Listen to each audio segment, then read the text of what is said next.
आज हम एक्सरसाइज 2.1 करने वाले हैं सेकंड चैप्टर पॉलिनोमियल की।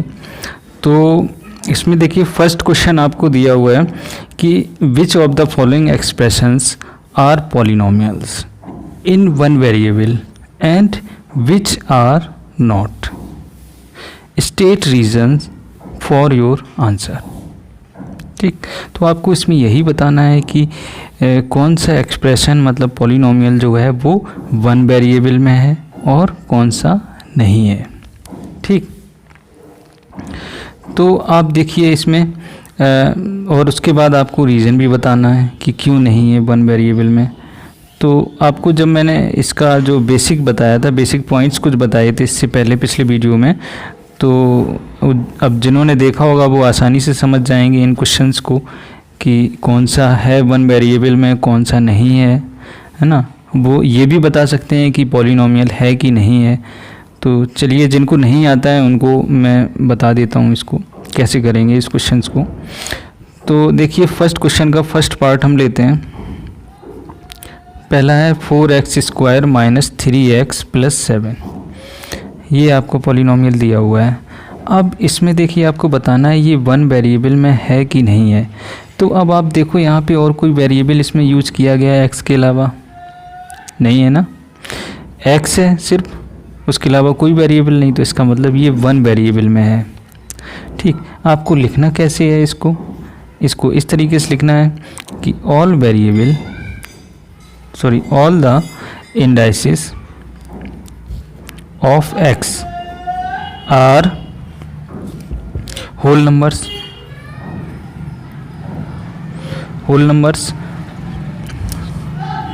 so it is a polynomial in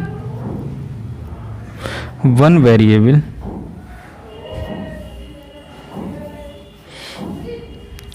x, in one variable x means all the indices of x are whole number।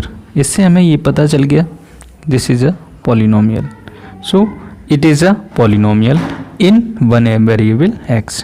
तो इस तरीके से आपको इसके बारे में लिखना पड़ेगा। ठीक, अब मैं नेक्स्ट बात करूं, इसकी बात करूं y²। अगर हम इसकी बात करें इन y² + √2।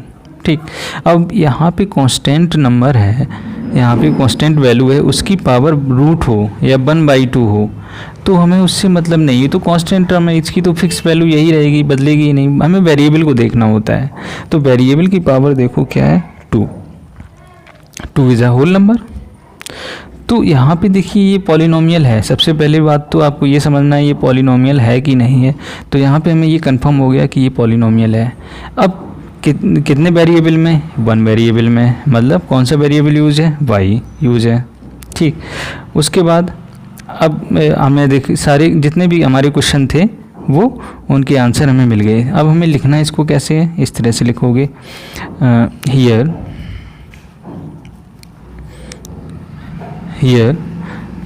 The exponent of first term is 2।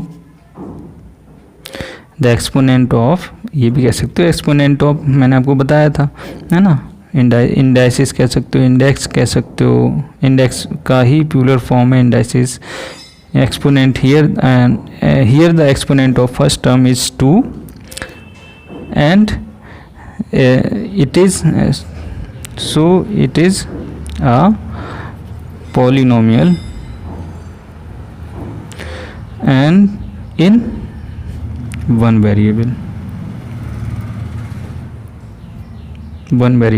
y। ऐसे कह सकते हो yes this is a polynomial because the the exponent of y या exponent of y is whole number, so we can say that this is a polynomial and अच्छा, बस यही इतना ही बताना है आपको पॉलिनोमियल। ठीक है, उसके बाद देखिए थर्ड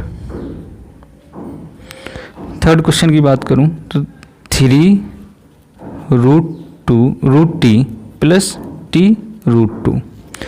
अब देखिए टी की पावर कितनी है, यहाँ ये रूट लगा हुआ है, मतलब 1/2 है, या इसको कह सकते हैं टी रेज टू पावर 1/2। अब यहाँ पे देखिए जो ये 1/2 है, 1/2 is not a whole number, 1/2 is not a whole number, so we can say that this is not a polynomial. Okay, this is not a polynomial, this is not a polynomial because the exponent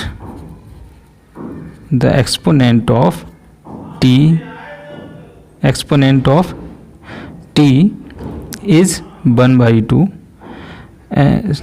1/2 is not a, so 1/2 is not a whole number, so this is not a polynomial.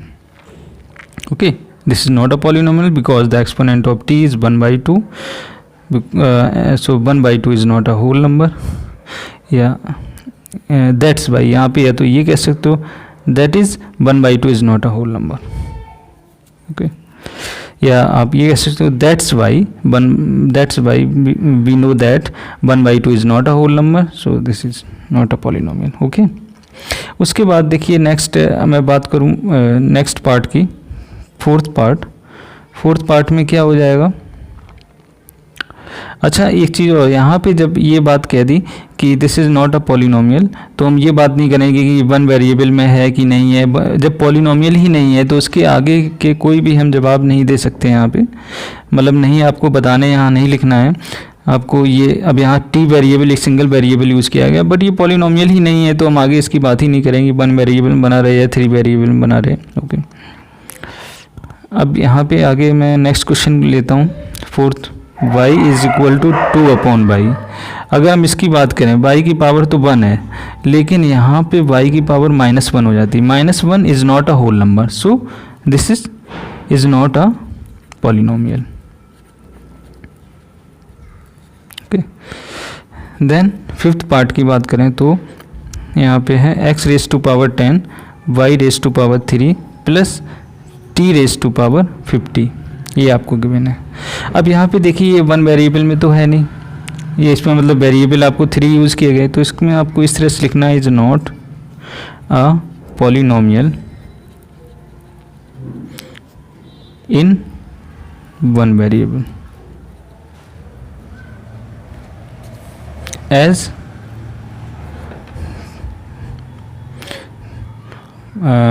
अब उसके is not a polynomial in one variable as 3 variable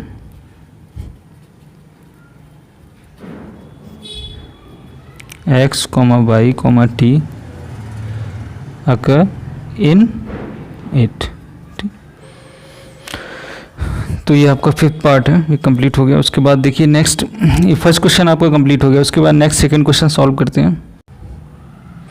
देखिए second question, right the coefficient of x square in each of the following.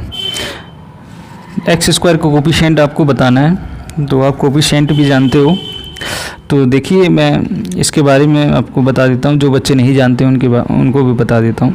देखिए 2 + x² + x, तो x square का coefficient देखिए क्या हो जाएगा यहाँ पे, जब यहाँ पे कुछ नहीं यहाँ पे मल्टीप्लिकेशन में है, मतलब तो कोई भी कांस्टेंट टर्म आपको नहीं दिख रहा है, इसका मतलब 1 होगा। तो एक्स स्क्वायर को ही हम देखेंगे, उसी पे हमारी निगाह रहेगी। तो उसके बाद आपको बताना है कोफिशिएंट ऑफ एक्स स्क्वायर। देखिए क्या लिखेंगे, कोफिशिएंट ऑफ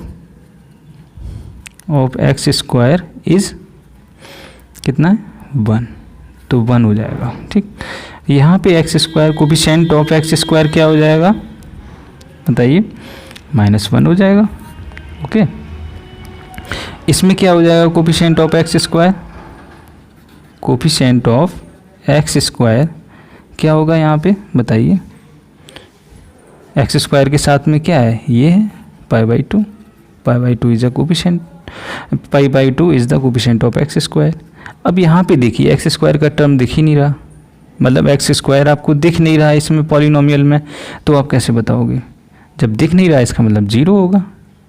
अब ऐसा मत करना कि आप 1 लिख दो, क्योंकि ये इस तरह से भी हम तो लिख सकते हैं √2x माइनस 1, देन हम इसको 0 इंटू एक्स स्क्वायर भी लिख सकते हैं, ऐसे भी तो लिख सकते हैं, तब तो इसकी वैल्यू चेंज नहीं होगी। मतलब ये इसको हम इस तरह भी लिख सकते हैं, ठीक, 0 इंटू एक्स स्क्वायर। तो यहाँ पे ये कोफिशिएंट ऑफ एक्स स्क्वायर हो जाएगा आपका 0। ओके, तो ये बहुत ही आसान क्वेश्चन था। उसके बाद देखिए थर्ड क्वेश्चन हम सॉल्व करते हैं। देखिए इसमें थर्ड क्वेश्चन की बात करें तो इसमें थर्ड में आपको दिया हुआ है give one example each of a binomial of degree 35 end of a monomial of degree 100। बहुत ही इजी क्वेश्चन है। देखिए अच्छा एक चीज़ और, जैसे ये सेकंड क्वेश्चन है आपका, सेकंड क्वेश्चन में आपको एक्स स्क्वायर कोफिशिएंट पूछा गया था। अब जैसे इसमें पूछ दिया जाता है कि एक्स का कोफिशिएंट क्या है एक्स का, तो आप कैसे बताओगे? एक्स का कोफिशिएंट 1 हो जाएगा, ठीक। और इसमें अगर एक्स क्यूब का पूछा जाए तो 1 हो जाएगा, एक्स का कोफिशिएंट 1 हो जाएगा। अगर कांस्टेंट टर्म पूछा जाए तो -1 हो जाएगा। तो आप आई होप आप बता दोगे कोफिशिएंट के, कुछ भी पूछा जाए एक्स का या कांस्टेंट टर्म एक्स क्यूब का, कुछ भी कोफिशिएंट पूछा जाए किसी भी टर्म का तो आप बता दोगे आसानी से।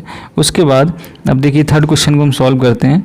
अब इसमें बोला है कि डिग्री 35 होनी चाहिए, बाइनोमियल बताना है, एक एग्जांपल देना है, मोनोमियल आपको बताना है 100, मतलब डिग्री 100 का। तो देखिए हम एग्जाम्पल कुछ इसमें पूछा है 1 एग्जाम्पल, मैं कुछ और एग्जाम्पल देके आपको समझाऊँगा। बाइनोमियल और मोनोमियल की बात हो रही है।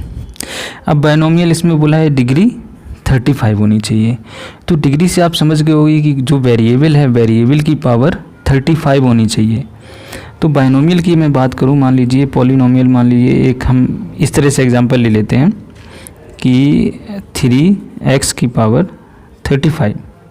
अब बाइनोमियल बाई का मतलब 2 टर्म होने चाहिए +5, ये भी हो सकता है, या 5x हो सकता है, 3x rays to power 35 + 5x, मतलब डिग्री 35 है, ये पॉलिनोमियल है, ठीक। तो बाइनोमियल 2 टर्म होने चाहिए। और भी एग्जांपल ले सकते हो, आप खुद अपने से बना सकते हो। यहाँ पे आप ये भी ले सकते हो कि 1 - x रेज़ टू पावर 35, ये भी आपका बाइनोमियल हो गया क्योंकि 2 टर्म है। और भी एग्जांपल ले सकते हो, x नहीं आप y में भी ले सकते हो। मान लो पॉलिनोमियल इन y की बात करूं, इन y वेरिएबल, तो आप इस तरह से लिख सकते हो y - 5y 35 y raise to power 35। तो ये देखिए बाइनोमियल है, ये एग्जांपल। तो आप खुद से भी कई एग्जांपल बना सकते हो, कोई इसमें कोई बड़ी बात नहीं है। तो देखिए मोनोमियल की बात करूं, मोनोमियल की अगर हम बात करें तो मोनो का मतलब क्या होता है? 1 सिंगल टर्म होना चाहिए, और डिग्री कितनी होनी चाहिए? 100 होनी चाहिए, यही तो क्वेश्चन में कहा है। तो चलिए हम एग्जांपल आपको बताते हैं, जैसे x रेज़ टू पावर 100, ये भी हो जाएगा। या आप ये कह सकते हो 3x की पावर 100, y में ले सकते हो 5x की पावर 100, ठीक। या t में ले सकते हो polynomial in t variable -5 t raise to power 100। या आप इस तरह से ले सकते हो 1/2 t रेज़ टू पावर 100।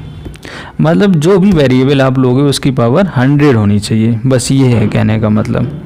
और मोनोमियल, मोनो का मतलब 1, एक सिंगल टर्म होना चाहिए। तो इसलिए अब अगर बाइनोमियल की बात करूं, इसमें बाइनोमियल हमें बनाना होता है डिग्री 100 में, तो क्या होता है, हम +x -x कुछ इस तरह से उसमें और ऐड कर देते हैं, सब्ट्रैक्ट कर देते हैं, तो वो हमारा मोनोमियल का एग्जांपल हो जाता, ठीक, सॉरी बाइनोमियल का एग्जांपल हो जाता। तो आई होप आपको थर्ड क्वेश्चन समझ में आ गया होगा। और कोई भी आपको इसमें कमेंट, मतलब कोई भी आपको डाउट होता है इन एक्सरसाइज में या किसी भी वीडियो में, आपको अगर कहीं भी डाउट होता है तो आप प्लीज़ कमेंट करके आप पूछ सकते हो, तो मैं आपको उसका रिप्लाई देने की पूरी कोशिश करूँगा, ठीक। आपके डाउट जो भी हैं वो मैं क्लियर करने की कोशिश करूँगा। और हाँ, ये जो है जो भी आप वीडियो सर्च करना चाहते हैं तो प्ले लिस्ट में आप जाके सर्च कर सकते हो, ठीक। उसके बाद हम आगे देखिए फोर्थ क्वेश्चन सॉल्व करते हैं। देखिए नेक्स्ट फोर्थ क्वेश्चन की बात करें तो इसमें बोला है कि right the degree of each of the following polynomials. तो डिग्री, ये बहुत ही आसान क्वेश्चन है। देखिए कैसे करेंगे इसको। डिग्री आपको सबसे पहले तो आपको पॉलिनोमियल को देखना है और उसमें वेरिएबल की हाईएस्ट पावर, वेरिएबल की जो है हाईएस्ट पावर वो देखनी है। तो अब आप देखो इसमें कौन सा ऐसा टर्म है जिसमें हाईएस्ट पावर है एक्स की। अब जैसे ये फर्स्ट टर्म है, इसकी बात करें तो इसमें x की हाईएस्ट पावर कितनी है, 3 है। तो हम ये कह सकते हैं कि जो इसकी डिग्री होगी वो 3 होगी। तो आपको लिखना कैसे है, आपको इस तरह से लिखना है the highest power of is 5x cube. Okay, the highest power term is 5x cube and the exponent is 3। Okay, so the degree is 3। तो इसमें डिग्री कितनी हो जाएगी आपकी, 3। ओके, और इसकी बात करें तो अब देखिए the highest power term is क्या है, -y² एंड एक्सपोनेंट कितना है इसका, 2 है। ठीक, तो हम कह सकते हैं डिग्री कितनी होगी, 2। यहाँ पे डिग्री 2 हो जाएगी। ओके, उसके बाद देखिए इसमें बात करें तो इसमें क्या हो जाएगी, डिग्री 1 हो जाएगी। ओके, क्योंकि t की पावर 1। उसके बाद इसमें बात करें तो अब देखिए यहाँ पे सिर्फ 3 दिया हुआ है, इसमें कोई भी वेरिएबल नहीं यूज है। ठीक, तो हम इसके बारे में यहाँ पे हम कैसे लिखेंगे कि द ओनली टर्म, समझाने के लिए आपको लिख रहा हूँ किस तरीके से लिखना है, देखिए कैसे लिखेंगे। The only term here is 3 which can be written as 3x raise to power 0, लिख सकते हैं ऐसे। And so the exponent is 0, therefore the degree is 0। ओके, तो यहाँ पे डिग्री क्या होगी, 0 होगी। x रेज टू पावर 0 इसको लिख सकते हैं, तो इसलिए यहाँ पे डिग्री 0 हो जाएगी। ओके, ये आपका फोर्थ क्वेश्चन कंप्लीट हो गया है ना। और उसके बाद नेक्स्ट फिफ्थ क्वेश्चन सॉल्व करते हैं। देखिए फिफ्थ क्वेश्चन, इसमें बोला है classify the following as linear, quadratic and cubic polynomial. तो आपको यही बताना है कि इनमें आपको यही कि लीनियर एक पॉलिनोमियल है कि क्वाड्रेटिक है कि क्यूबिक है। तो इसके भी कुछ बेसिक पॉइंट्स है वो मैंने आपको पहले बता रखे हैं। तो लीनियर का मतलब अगर डिग्री 1 है उस पॉलिनोमियल में तो वो लीनियर होगी। क्वाड्रेटिक का मतलब डिग्री 2 होनी चाहिए। क्यूबिक का मतलब डिग्री 3 होनी चाहिए। ओके, तो आप आसानी से पहचान सकते हो। जैसे फर्स्ट पार्ट की मैं बात करूं, ये क्या लिखा हुआ है, x² + x। ठीक, तो आपको कुछ और मैं पॉइंट्स भी बताता जाता हूँ एडिशन में, ये तो आपको बता ही दूंगा। अब सबसे पहले तो आप ये पहचानिए पॉलिनोमियल है कि नहीं है पॉलिनोमियल। ठीक, क्योंकि और किस वेरिएबल में, सिंगल वेरिएबल में। कौन सा वेरिएबल है, x, और x की पावर कितनी है, 2। तो अगर वेरिएबल की पावर होल नंबर है तो उस केस में ये पॉलिनोमियल हो जाएगी। तो इस केस में हम कह सकते हैं ये पॉलिनोमियल है। उसके बाद आप ये देखो, ये लीनियर है कि क्वाड्रेटिक है कि क्यूबिक है। तो यहाँ पे देखिए x की हाईएस्ट पावर कितनी है, x की इस पॉलिनोमियल में हाईएस्ट पावर कितनी है, 2 है, या एक्सपोनेंट। अब देखिए फर्स्ट टर्म में x का एक्सपोनेंट 2 है, हाईएस्ट है। तो उस केस में हम कह सकते हैं इसकी ये क्या होगा, क्वाड्रेटिक पॉलिनोमियल। ओके, अब इसकी बात करें तो ये देखिए पॉलिनोमियल है। ओके, x की हाईएस्ट पावर कितनी, 3 is a whole number, then this is a polynomial, then the highest power is 3। इस टर्म में देखिए x की हाईएस्ट पावर कितनी, 3 है। तो ये क्या हो जाएगी, क्यूबिक पॉलिनोमियल। अब यहाँ पे y वेरिएबल यूज हुआ है, पॉलिनोमियल इन y वेरिएबल, और y का टर्म जो y की पावर है जो एक्सपोनेंट है सेकेंड टर्म का 2 है, हाईएस्ट है। तो ये क्या हो जाएगा, quadratic. Okay, quadratic polynomial. Okay, इसकी बात करें तो x की हाईएस्ट पावर यहाँ पे देखिए 1 है, 1 तो लीनियर होगा, लीनियर पॉलिनोमियल। यहाँ पे 1 है तो लीनियर, उसके बाद 2 है तो क्वाड्रेटिक, उसके बाद x की हाईएस्ट पावर कितनी है 3, तो ये क्यूब है। अब देखिए ये तो आसान क्वेश्चन था, इजी, आपने कुछ समझ में आ गया होगा, आपने पहले भी कर रखा होगा, और जिन बच्चों को नहीं आता था मैंने उनके लिए बताया हुआ है ये, ठीक। तो ये आपकी एक्सरसाइज 2.1 कंप्लीट हो गई है। इसके बाद हम जो है एक्सरसाइज 2.2 की तरफ चलेंगे, लेकिन उससे पहले मैं कुछ बेसिक जो पॉइंट्स होते हैं 2.2 के वो मैं पहले आपको बताऊंगा। ओके, उसके बाद हम एक्सरसाइज 2.2 सॉल्व करेंगे।